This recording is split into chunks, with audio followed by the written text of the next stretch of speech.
आज का हमारा क्लास स्टार्ट करते हैं। हमारे पिछले क्लास में हमने देखा था करंट का डायरेक्शन कि करंट किस डायरेक्शन में फ्लो करता है। इलेक्ट्रॉन का अपोजिट डायरेक्शन में करंट फ्लो करता है, तो वो हमने देख लिया था। अभी का हमारा टॉपिक है, टॉपिक डाल लीजिए इलेक्ट्रोमैग्नेटिक फोर्स। इसी को हम लोग बोलते हैं ईएमएफ और EMF. It means capital EMF में लिख रहा है, मतलब तीनों वर्ड कैपिटल होगा, अगर स्मॉल में लिख रहे थे तीनों वर्ड स्मॉल होगा, या फिर इसका सिंबल है ई। तो ईएमएफ इलेक्ट्रोमैग्नेटिक फोर्स होता क्या है उसको चलिए डेफिनेशन से ही समझते हैं। डेफिनेशन से ही आपका आधा बात क्लियर हो जाता है। चलिए लिखना स्टार्ट कीजिए।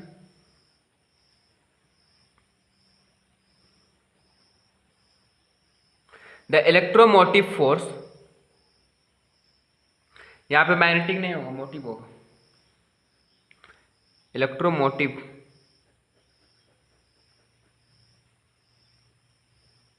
MOTIVE।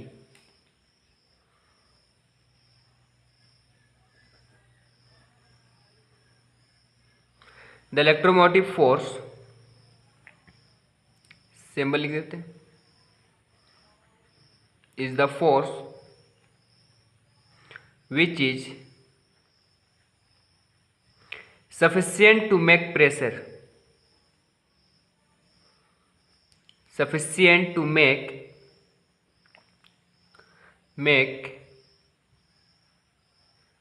pressure to flow of current,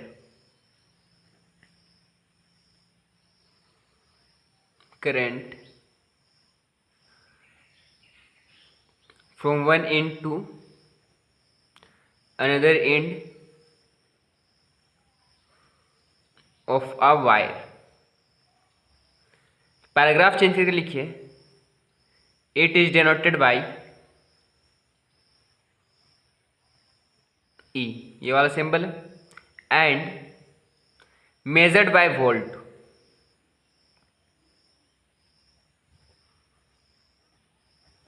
measured by volt. तो ये इलेक्ट्रोमोटिव फोर्स करने का मतलब है कि इलेक्ट्रोमोटिव फोर्स बोलता क्या है, तो the electromotive force is a force, ये एक ऐसा फोर्स है जो कि मतलब फ्लो ऑफ करंट, करंट का फ्लो करने में जो जितना सफिशिएंट प्रेशर चाहिए, जैसे कि इसका जब हम लोग डायग्राम बनाएंगे तो क्या प्रेशर का बात करें, किस तरीके से, तो करंट का फ्लो उसमें फ्लो करने के लिए उसको जितना प्रेशर चाहिए वो इसके लिए क्या है, सफिशिएंट है, जो कि करंट को फ्लो कराया था किसमें, one into another end of a wire. It mean एक इंड यहाँ पे है, अनदर इंड यहाँ पे, तो यहाँ से यहाँ तक जो करंट को फ्लो करा देता है, उसका जो प्रेशर लगता है इस करंट को मतलब पुश करने में, तो वो हमारा क्या इलेक्ट्रोमोटिव फोर्स है। तो इसका जब मैकेनिकल डायग्राम देखेंगे तो उसका मैकेनिकल डायग्राम में थोड़ा सा हम लोग क्लियर हो जाएगा।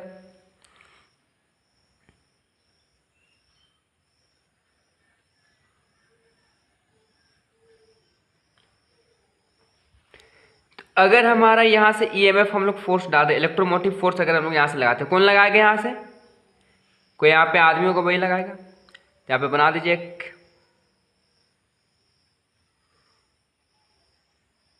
फोर्स लगा रहे हैं यहाँ पे, चलिए मान लेते हैं हम लोग इलेक्ट्रोमोटिव फोर्स।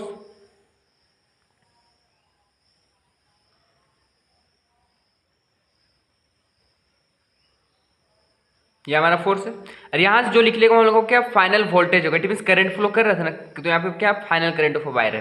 तो यहाँ जैसे कि ईएमएफ लिख रहा, तो यहाँ से क्या लिख रहा है, वोल्टेज। तो हमारा क्या है मैकेनिकल डायग्राम। तो यहाँ से मान लेते हैं अगर 8 न्यूटन का फोर्स लगा, तो ये जरूरी नहीं है कि यहाँ पे डायरेक्ट 8 का 8 ही न्यूटन पहुँचेगा, कुछ तो इसका जो यहाँ जो ट्रेवल करने में कुछ तो फोर्स का लॉस होगा, तो उसको हम लोग मेजर भी करेंगे। तो ये हमारा क्या है मैकेनिकल डायग्राम, तो इसको यहाँ पे लिख लीजिए,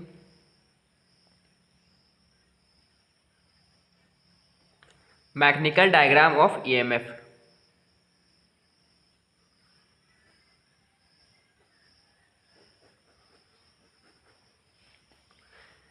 इसके बाद का हमारा नेक्स्ट टॉपिक है वोल्टेज। वोल्टेज क्या होता है चलिए देखते हैं। बस कुछ कुछ छोटा छोटा पॉइंट है, इसको बस लिख लेना है। वोल्टेज क्या होता है चलिए देखते हैं। The electromotive force, the electromotive force is dropped from one point two another point, 1 point to another point due to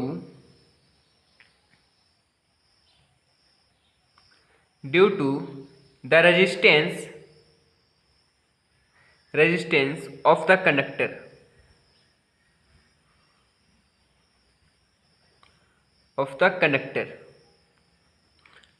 coma दे दीजिए, इसको लिखे द इक्विवेलेंट इलेक्ट्रिकल प्रेशर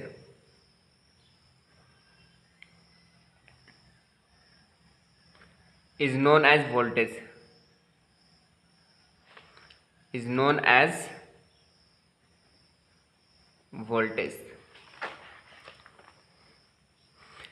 इसको डिनोट किससे करते हैं? It is denoted by V and calculated bye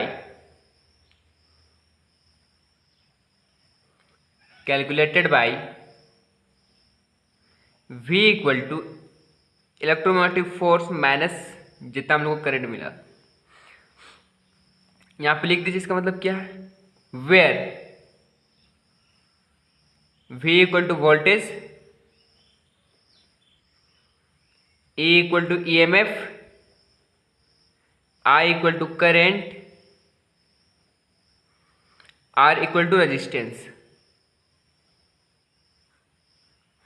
तो voltage को बात किया, इसको मेजर कैसे होता है? तो हम लोग को जो इलेक्ट्रोमोटिव फोर्स इसमें जो हम लोग का लगा है, तो यहाँ पे मान लेते हैं कि 7 एम्पियर के यहाँ से करंट फ्लो कर रहा है। यहाँ से हम लोग को जो फाइनल रिजल्ट मिल रहा है वो हम लोग को 5 एम्पियर का मिल रहा है। तो हम लोग को फाइनल जो करंट मिला वो कितना का लॉस हुआ? तो V इक्वल टू EMF हो गया हम लोग का कितना, जो EMF लोग जितना जो स्टार्टिंग में जो हम लोग फोर्स लगा था EMF जो है, और जो हम लोग का फाइनल रिजल्ट आया है उसे हम लोग सब्ट्रैक्ट करेंगे तो हमारा क्या निकल जाएगा? Voltage.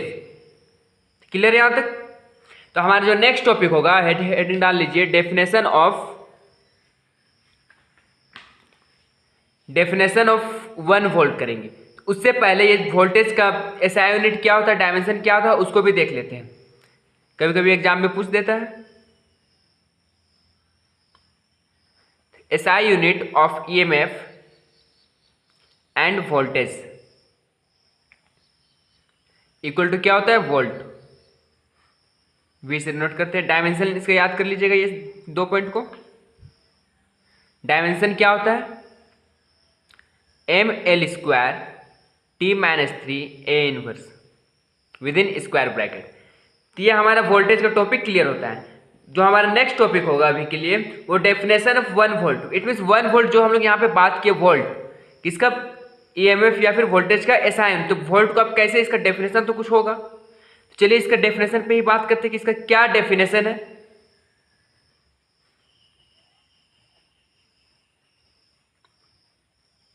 Definition of 1 volt, definition of 1 volt हमारा नेक्स्ट टॉपिक है।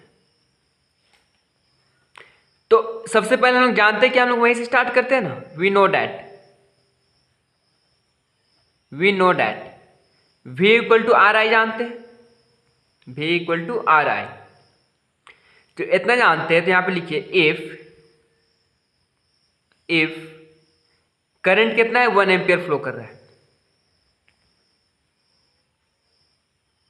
रेजिस्टेंस है 1 ओम, रेजिस्टेंस कितना? 1 ओम है। देन V इक्वल टू क्या होगा? 1 ओम, ये फॉर्मूला पुट करते हैं ना, V equal to 1 ohm into 1 ampere, then V equal to 1 volt. Clear यहां तक? इतना लिखने के बाद इसका डेफिनेशन बनाते हैं। चलिए अब, दस the value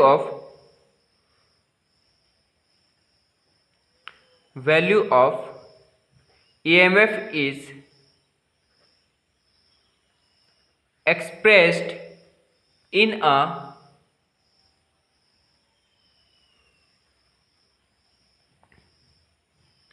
conductor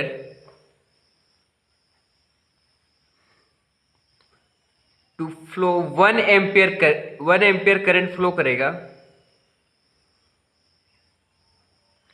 having resistance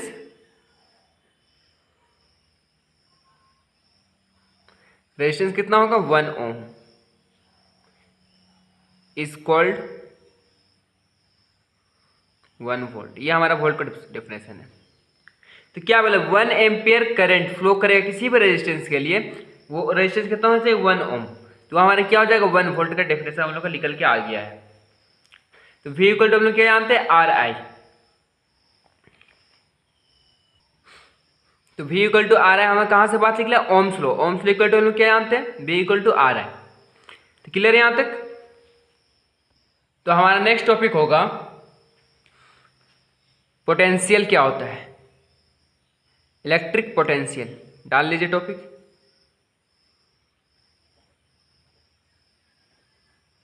electric potential, ये बहुत ही सिंपल से टॉपिक है, डेफिनेशन लिखते हैं क्लियर हो जाएगा। The work done in bringing, the work done in bringing unit positive charge, unit positive charge from infinity up to a point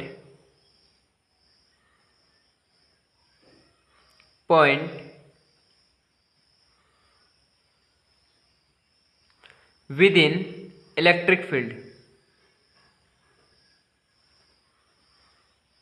is called electric potential। Electric potential क्या बोलता है देखिए, the work done in bringing unit positive charge from infinity, कोई भी infinity से अगर जो हम लोग को यूनिट पॉजिटिव चार्ज में +1 कूलम उसको हम लोग को लाने में, कहाँ लाने में, जो हम लोग का इलेक्ट्रिक फील्ड है कोई भी क्षेत्र है, मान लेते हैं हम लोग इतना बड़ा हम लोग का क्षेत्र है, तो इस इन्फिनिटी से इस फील्ड के अंदर लाने जितना हम लोग का वर्क डन हो रहा है, तो हमारा क्या है इलेक्ट्रिक पोटेंशियल। तो इसको क्या लिखेंगे V equal to W by Q. V equal to W by Q. V मतलब potential work done by charge, किसको लाने में, चार्ज को लाने में लगता है, यूनिट पॉजिटिव चार्ज। तो हमारा नेक्स्ट टॉपिक होगा पोटेंशियल डिफरेंस क्या होता है। बस ये छोटा छोटा टॉपिक है, बस इसको लिख लेना है, एक आध बार पढ़ लीजिएगा काफी रह गई।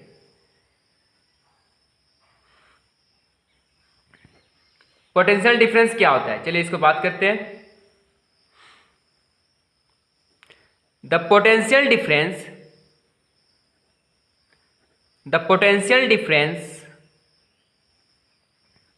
between two conductor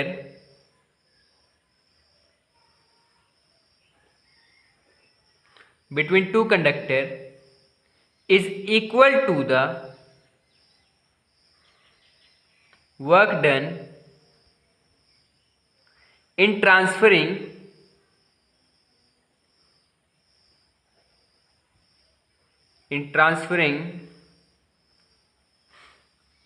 a unit positive charge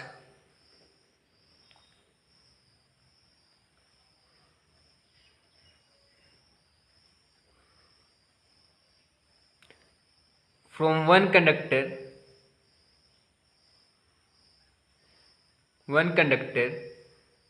to another conductor।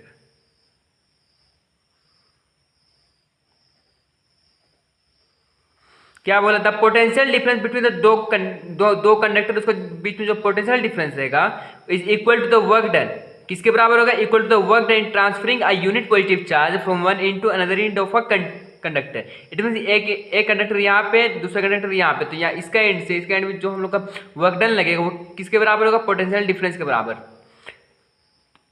It is a scalar quantity, it is a scalar quantity and denoted by